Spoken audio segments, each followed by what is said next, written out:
Hey guys, Steven here with Vivid Insights in Marketing, and today we've got a video talking about why you should be using digital marketing in 2020 for your business.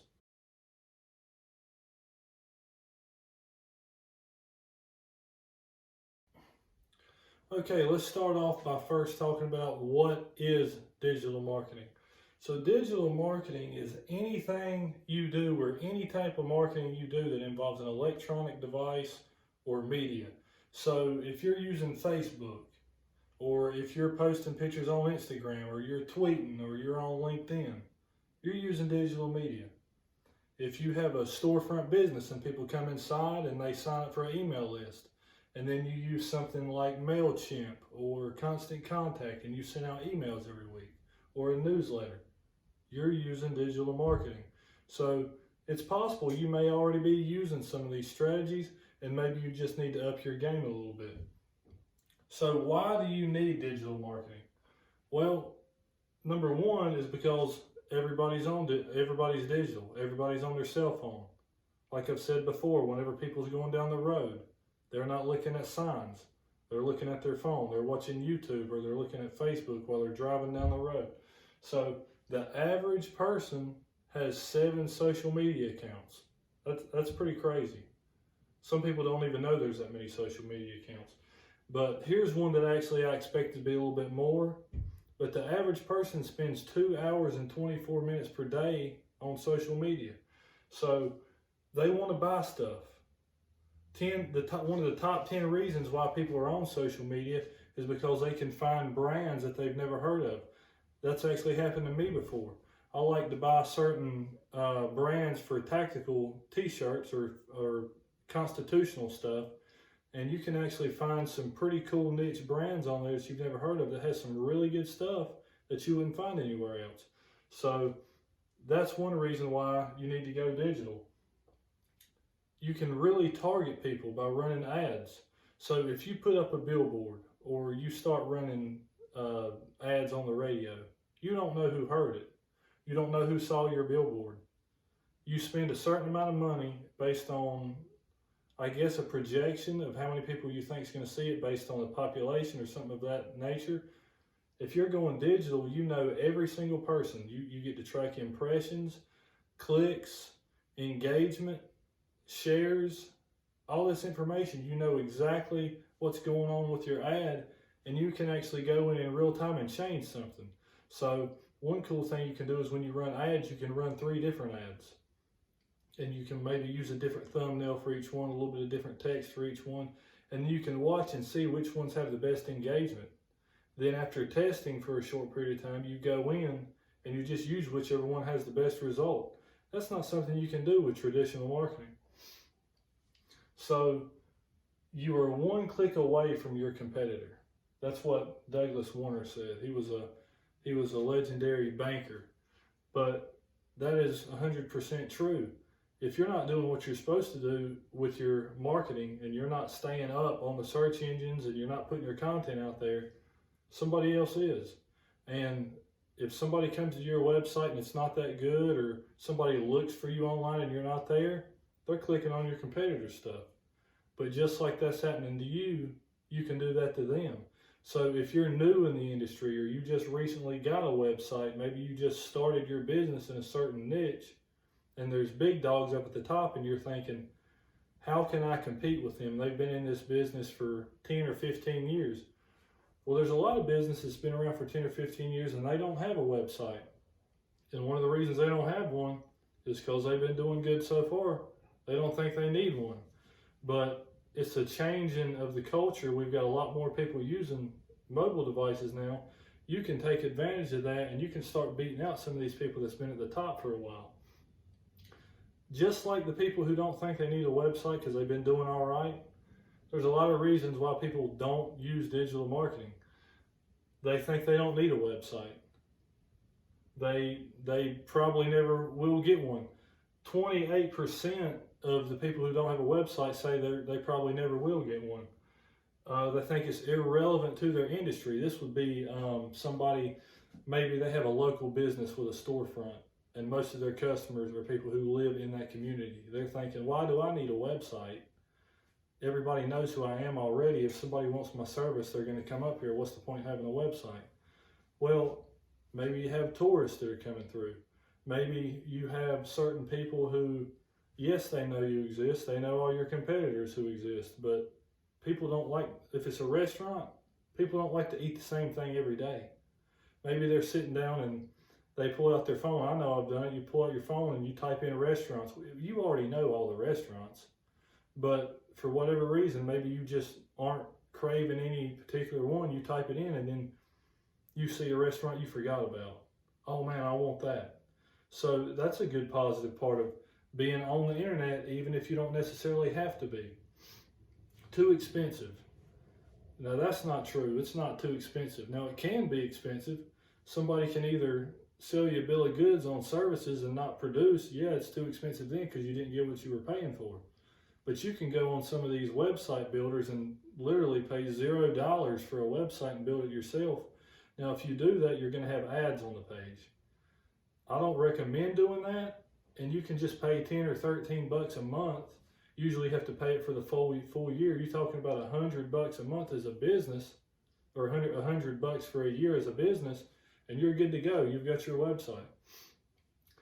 This is probably the worst one that I've seen, and this is social media being used to replace your website. And it's because you know that you have a need to be online, but you still won't get a website. You think your social media is enough.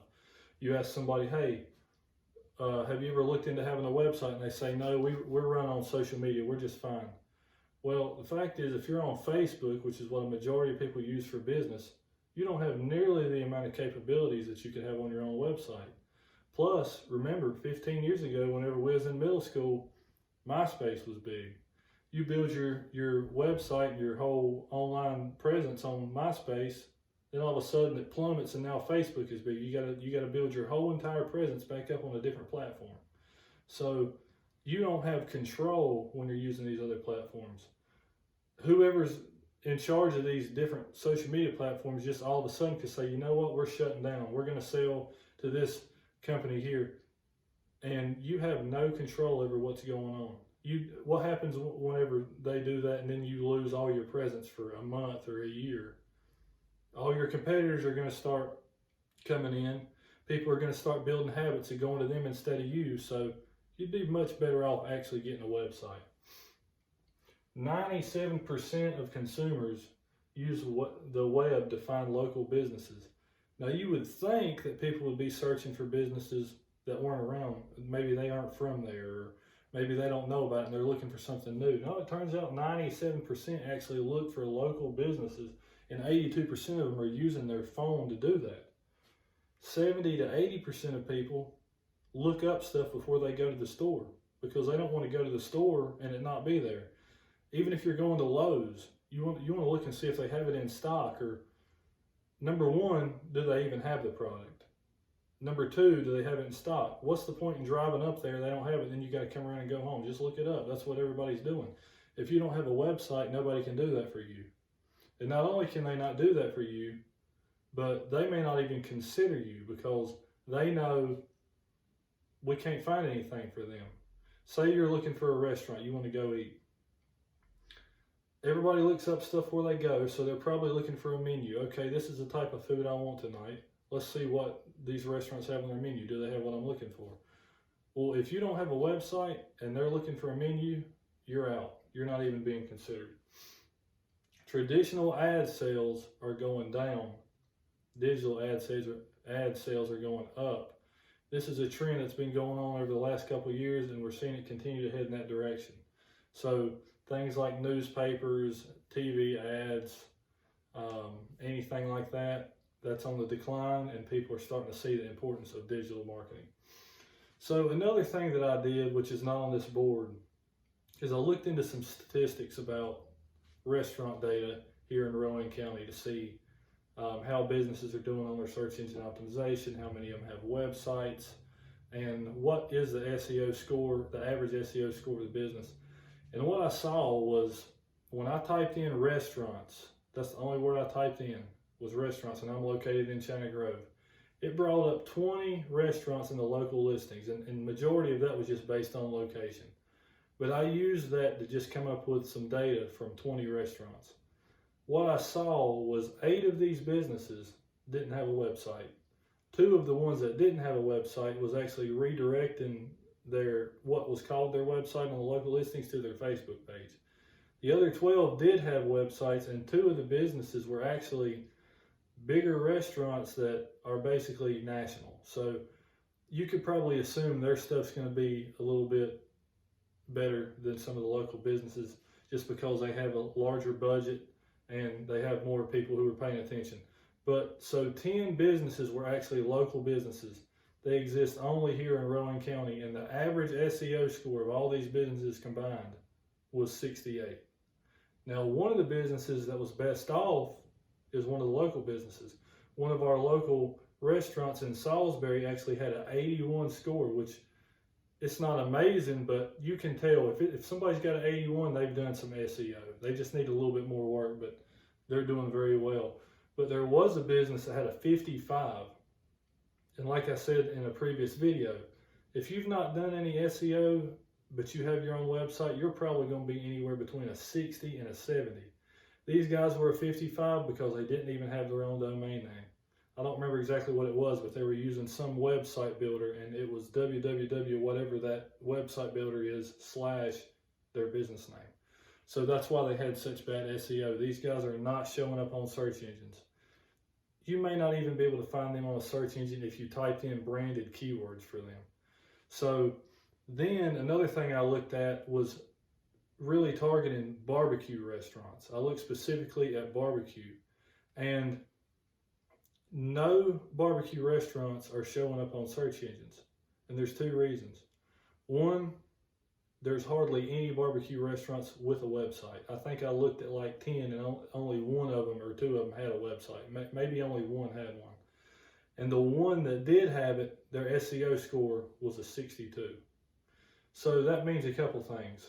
One, there's 9 people showing up on search engines that aren't even a website. You've got like Yelp and different review sites that should not be outranking actual websites that are putting out content for their business. Another thing it means is there's an opportunity for a barbecue business out there. If you're a barbecue, if you sell barbecue and you're watching this video, you get a website. You link up your social media to your website. You make sure that your website is optimized, which doesn't take a whole lot of time for your on-site SEO. Just make sure everything's where it goes on the page. And then you put out just a little bit of content about your menu and anything related to your business. You are going to rank on the search engines here close by. You will, because there's no competition. Nobody else is on there. So that's what you see. When everybody's SEO is bad, if you're just starting out as a business, heck, my father-in-law makes awesome barbecue. I should build him a website and just optimize it and have him start ranking on the top pages of Google. I mean, nobody's on there. So these are things that these businesses need to be thinking about in Rowan County. Over 20,000 searches in Google every month for restaurants. If you type in restaurant into Google and you're in Rowan County, there's over 20,000 searches every month for people sitting around wanting to know what they can eat for the day. The good thing about the term restaurant is people don't window shop for food. If somebody types in a restaurant near me or restaurant, it's probably because they're hungry and they want to go get something to eat now. So your conversion rate is going to be very high if somebody clicks on your website. If you rank on the top and they click on you and they like what they see, they're coming to eat at your restaurant. So restaurants, more than any other business, you want to be ranking high on SEO. You want to be ranking on Google. So think about these things. If your restaurant's in the area, if you're a business owner who has a restaurant, or your friends or whoever, share this video with them. If they have any questions, have them to give me a call. Send me a message on Facebook. We'll see what we can do. If you like this video, like it, comment, share it with your friends. I'll see you next time.